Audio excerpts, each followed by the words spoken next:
Buenos días para todos. Muchísimas gracias por la participación a este Día de la Sepsis.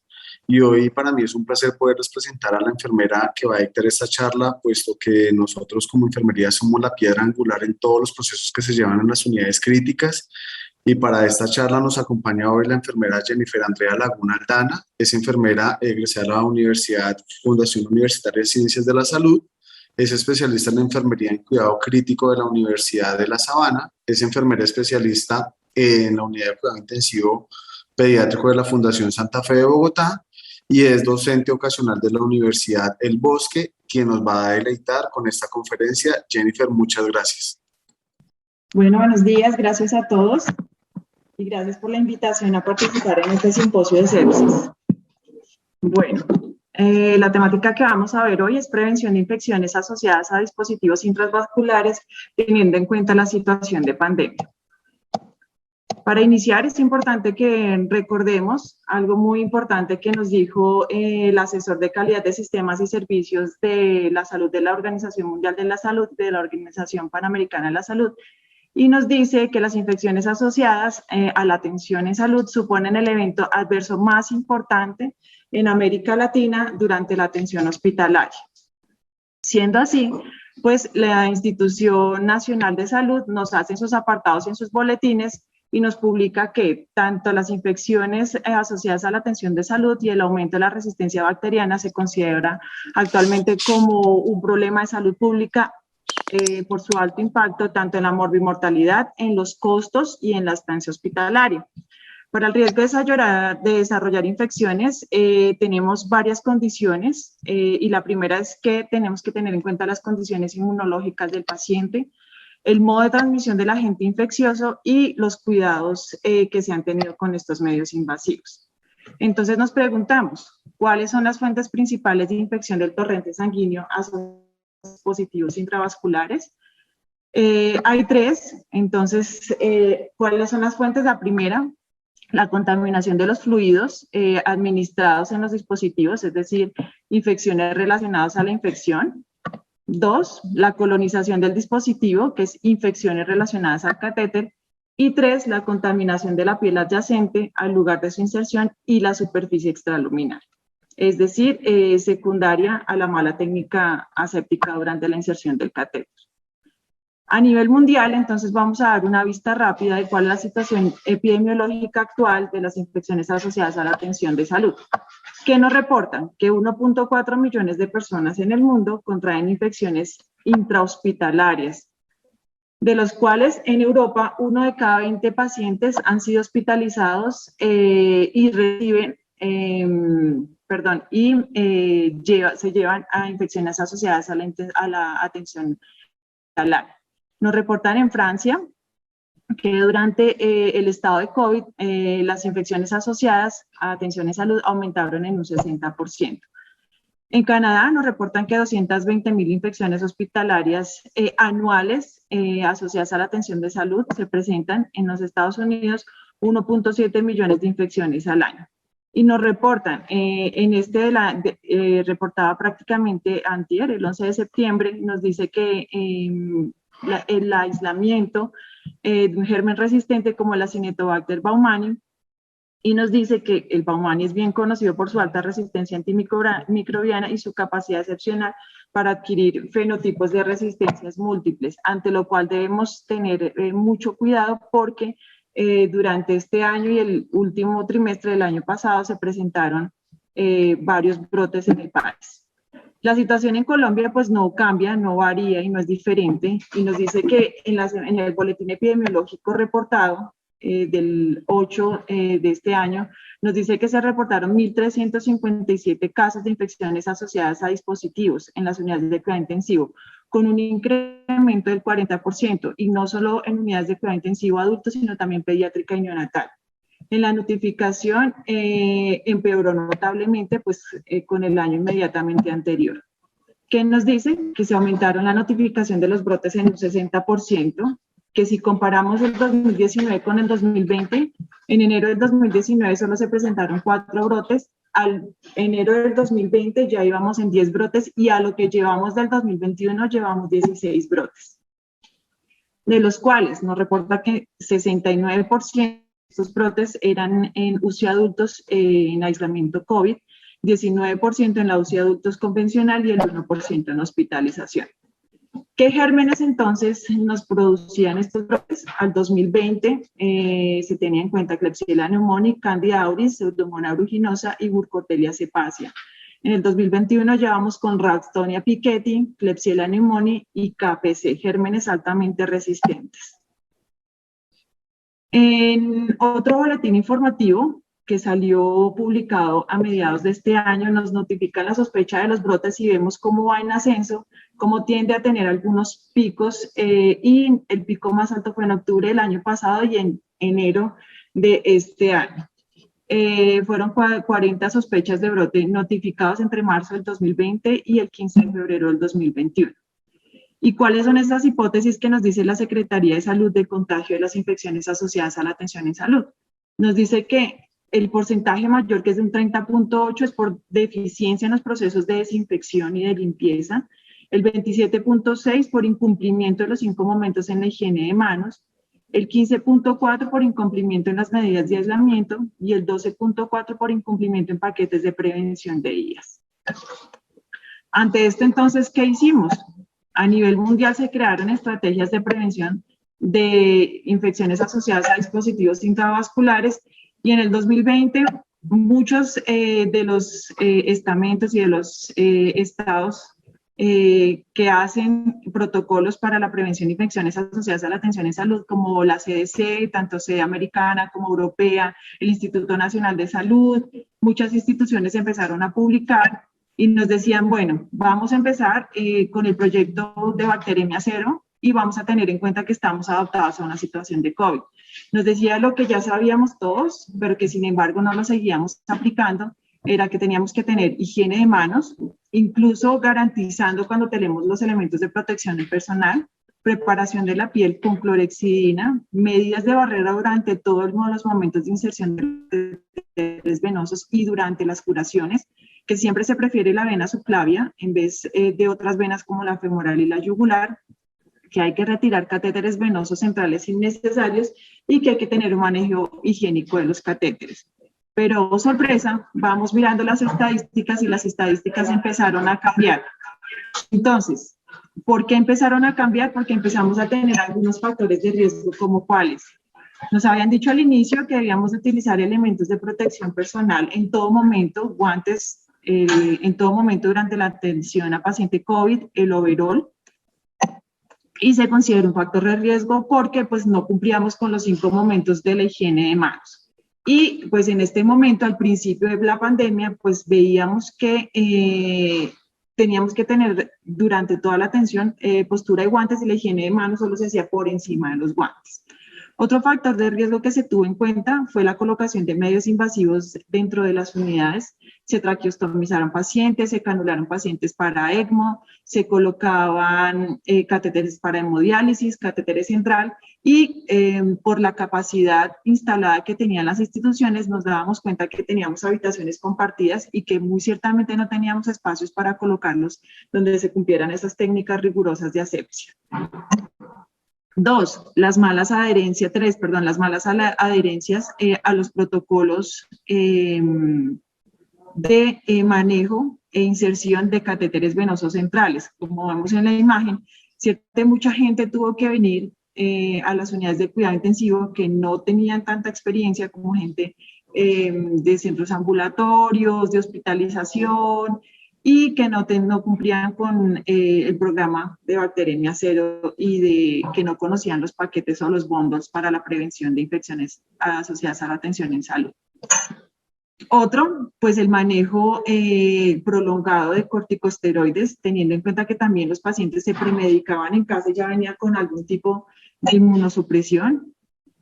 Y la posición prona, un factor de riesgo importantísimo porque uno no nos dejaba visualizar los catéteres ni los dispositivos intravasculares como debíamos, no se podían hacer las curaciones en el momento que se debía y nos asociaban a otro tipo de complicaciones como traslocación bacteriana de secreciones orotraqueales, porque ciertamente la mayoría de catéteres eran de tendencia yugular.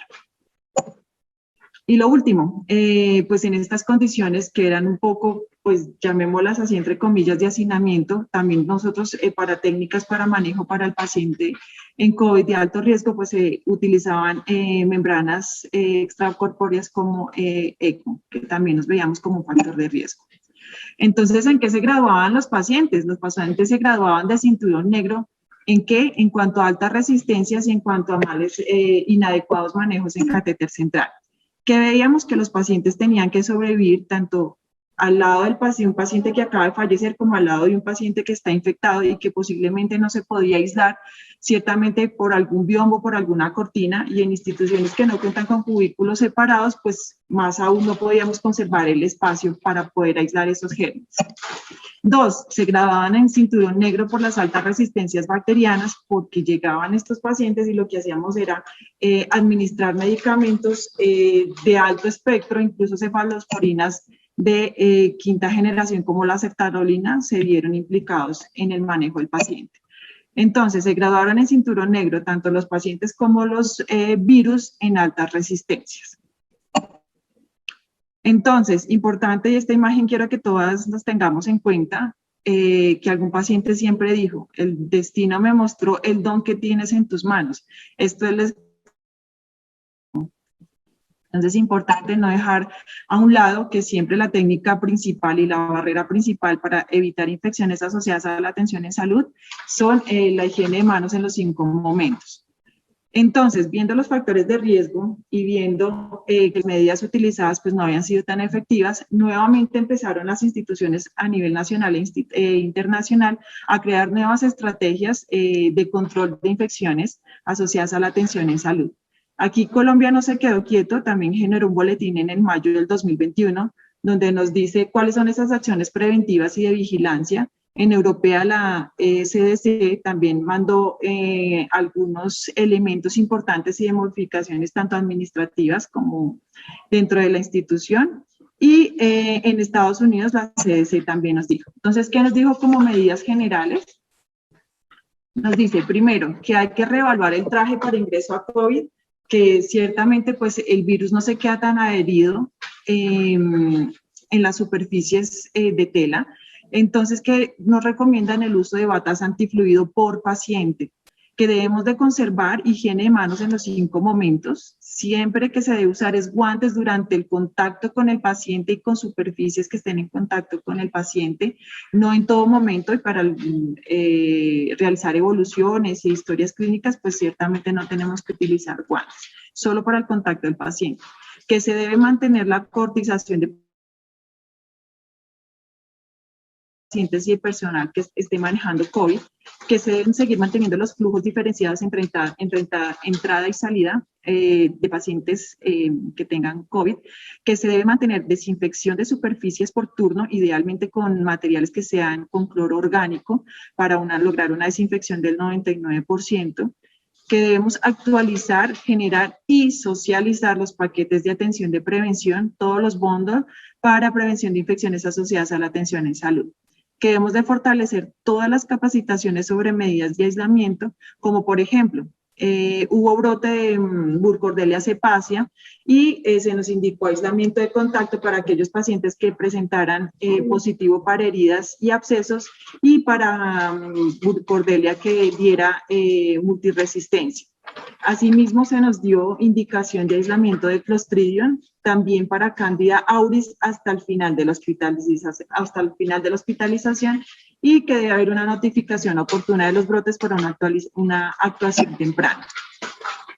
Otra de las medidas generales y que nos recalcan entre comillas y en negrilla, y nos dice que se deben respetar los tiempos, las técnicas y el tiempo de secado de la higiene de manos. Conocemos que durante la atención en pandemia, muchos de los casos pues eran una urgencia y no se respetaban los tiempos. Recordar que el tiempo que se debe utilizar para lavado de manos con agua y jabón solo para actividades limpias requiere un tiempo de 40 a 60 segundos. Para actividades asépticas de 2 a 6 minutos, y vimos que esto no se respetó durante el año 2020 al año 2021.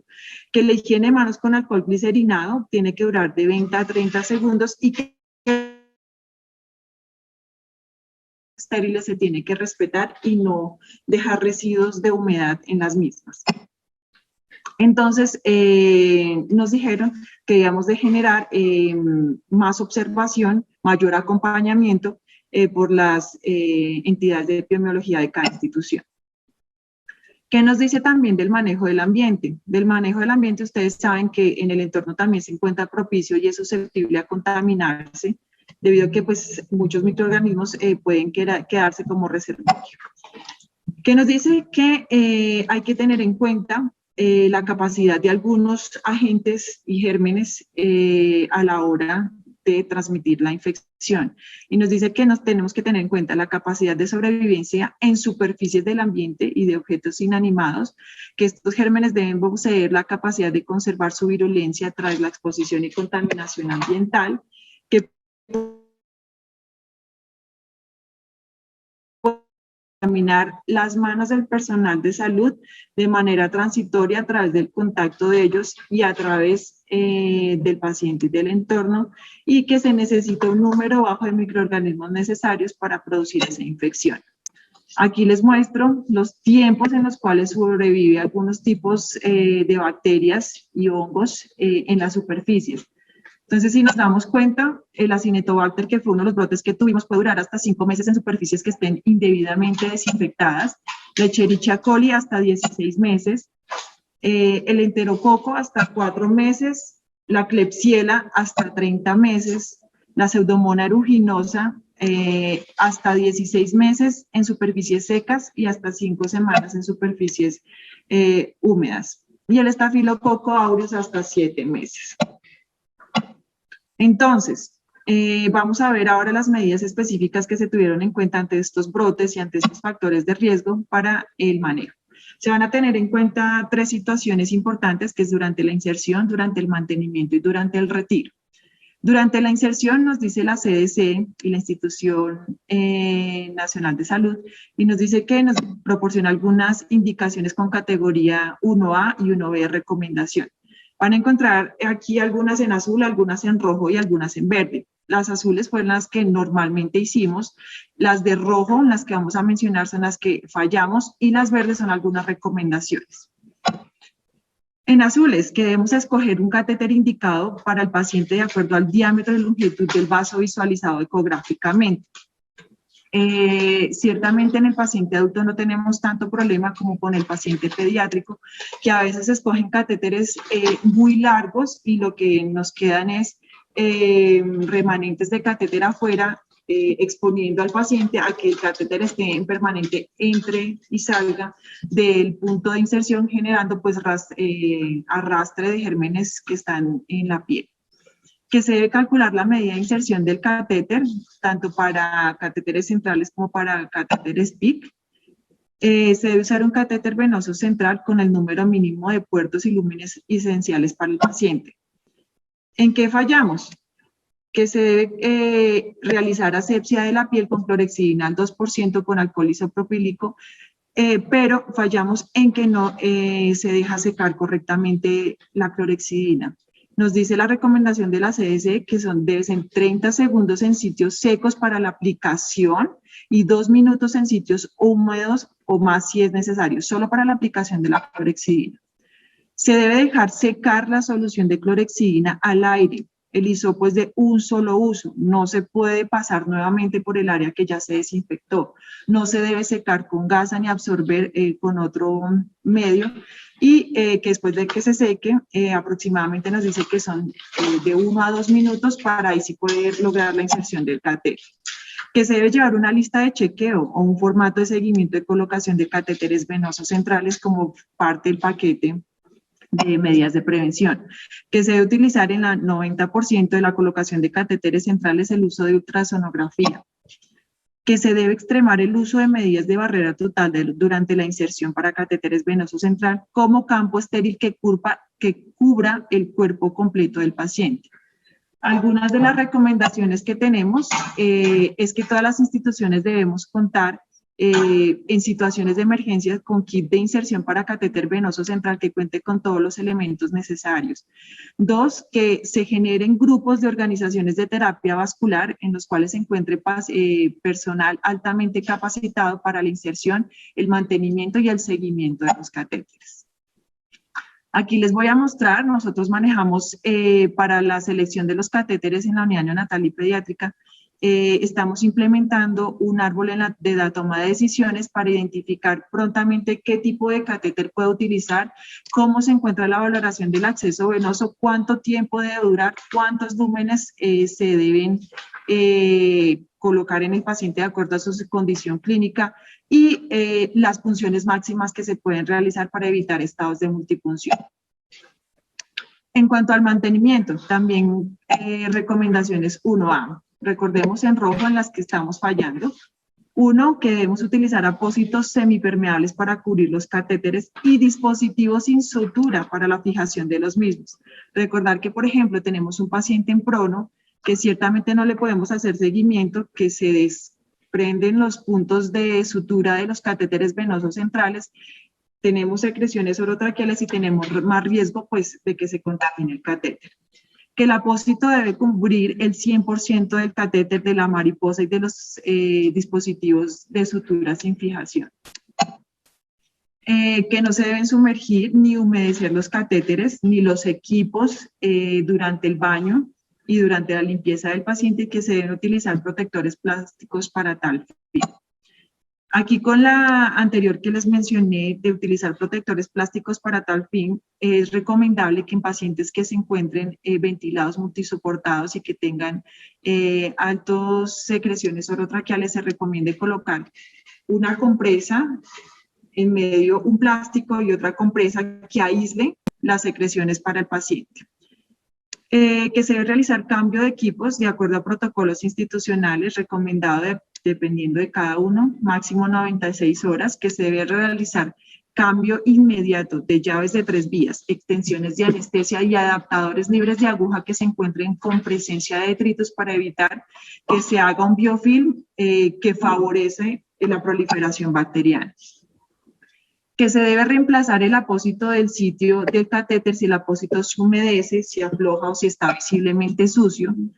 Si se usa una mariposa de fijación, recordar que esta debe quedar máximo a 1 centímetro del sitio de inserción para permitir la estabilización del catéter y evitar desplazamientos. Para optimizar la fijación de apósitos en pacientes diaforéticos con lesiones de piel, se recomienda utilizar soluciones de barrera estéril, que ya las tienen en el mercado, y nos evita así también lesiones tipo Marcy. Realizar estricta fricción enérgica en adaptadores libres de aguja y puertos de equipos con productos de alcohol isopropílico al 70%. Se tiene que dejar un tiempo de secado mínimo de 1 minuto. ¿Y cuántas son las fricciones enérgicas que se debe utilizar en cada puerto? 15 fricciones para considerar que el puerto está listo para administrar medicamentos o algún tipo de infusión. Y el recomendado es que no se deben desconectar los equipos conectados directamente a la vía del catéter central o del puerto de acceso. Se recomienda que en caso de urgencia que se necesite desconectar, se tiene que utilizar una técnica séptica. Ciertamente también vimos que durante la pandemia, por la urgencia, se iniciaban infusiones rápidamente y no se tenían en cuenta ninguno de estos criterios o se hacían parcialmente. Otras medidas que se tuvieron en cuenta al final ya, pues durante los picos y los brotes, nos dice que se recomienda el uso de protectores de puerto con desinfectantes de alcohol isopropílico al 70%. Algunos estudios nos dicen que es una medida costo efectiva, sin embargo que se requieren estudios aleatorizados que confirmen pues estos resultados y su efectividad. Disminuye las bacteriemias asociadas al catéter venoso central.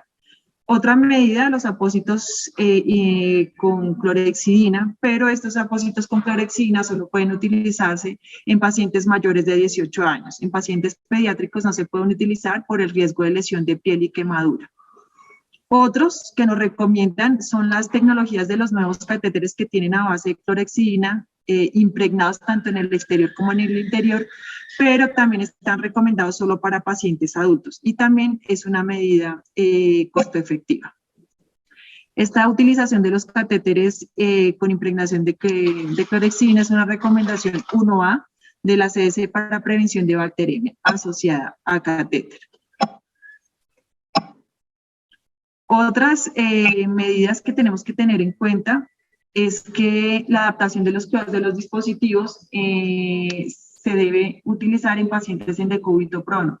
Uso, como les conté, de barreras impermeables sobre catéteres intravasculares, que se debe preferir la vena subclavia como lugar de inserción, que, como dijimos anteriormente, catéteres recubiertos de antimicrobianos como clorexidina y que se deben de planificar y sincronizar en la medida de lo posible los cambios de posición y los procedimientos asistenciales.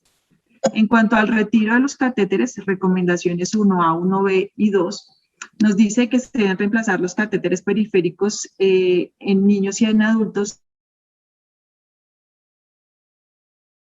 pasar de rutina, es decir, que digamos para evitar infecciones asociadas a la tensión que se cambien cada 8 o 14 días, ¿no? Acuérdense que cada casa comercial también nos da una ficha técnica de cada catéter y nos dice el tiempo máximo de uso de cada uno.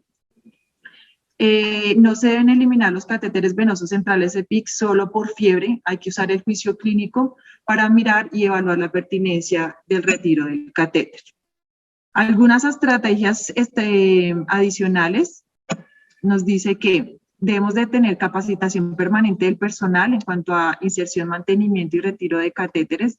Se deben evaluar periódicamente los conocimientos y adherencia a los estándares y protocolos, que se debe designar personal capacitado para la inserción de los catéteres.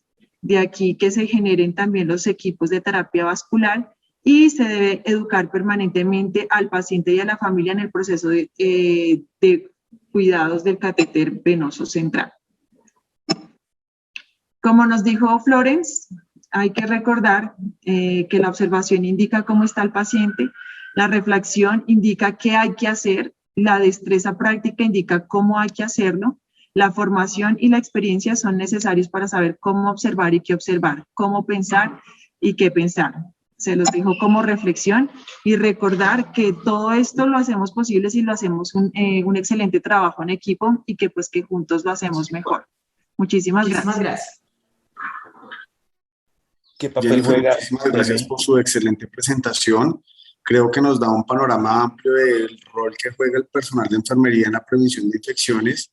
Y aquí en el chat hay una pregunta y es, me gustaría saber, según su experiencia, ¿qué papel juega el médico en la prevención de infecciones asociadas a la atención en salud? Ahora sí, gracias por la pregunta. Y como les dije en la diapositiva final, todo es un trabajo en equipo y sí, ¿qué papel juega? Desde el momento de la inserción. Recordemos que si no tenemos un adecuado higiene de manos y cumplimos con todos los criterios y los momentos, con la técnica y los tiempos, pues no estamos rompiendo la primera barrera y estamos dándole paso a que gérmenes oportunistas ingresen. Asimismo, con la elección de catéteres, los tiempos y la planificación de los procedimientos.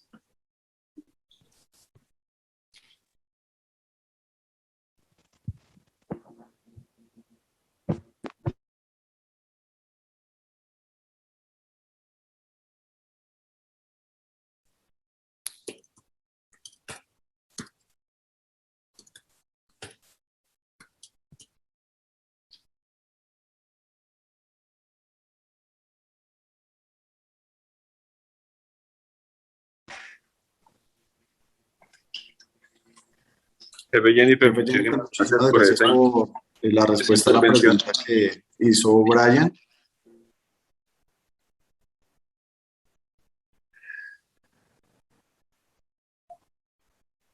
Y hay otra pregunta o una recomendación y dice, tengo una recomendación, Dari, dentro de las medidas mencionadas y durante la pandemia se observa que algunos catéteres pierden su fijación por medidas como la pronación. Es importante asegurarlos. ¿A usted se le presentó esta situación?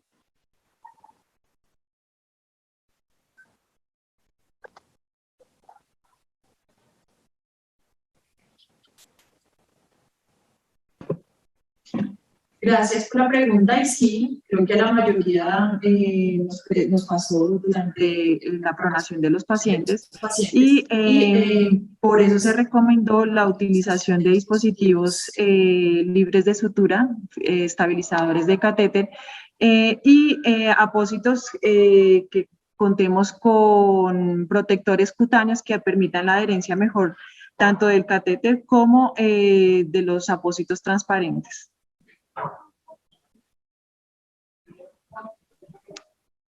Y tenemos una tercera pregunta y es, ¿qué estrategias desde su experiencia se pueden implementar en aquellos pacientes de difícil acceso vascular con el fin de preservar un adecuado control de infecciones? Bueno, les mostré que hay un árbol de decisiones que nosotros tenemos que tener, una herramienta para la toma de decisiones en aquellos pacientes que sean difíciles.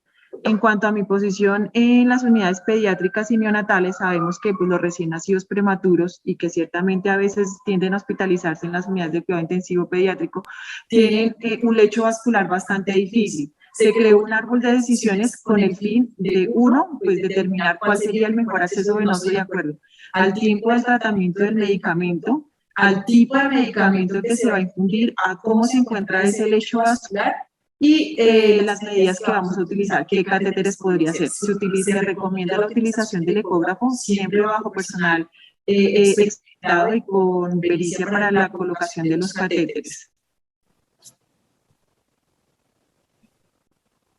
Jennifer, muchísimas gracias por la respuesta que dio y adicionalmente yo creo que es importante que cada institución tenga un grupo de terapia vascular, que ese mismo grupo se encargue de realizar el mantenimiento de los catéteres centrales o de inserción periférica, porque es una estrategia muy efectiva, porque únicamente son ellos los que están revisando ese dispositivo intravascular y creo que puede ser de alguna manera un factor diferencial en las infecciones de las unidades de cuidado intensivo. Muchísimas gracias.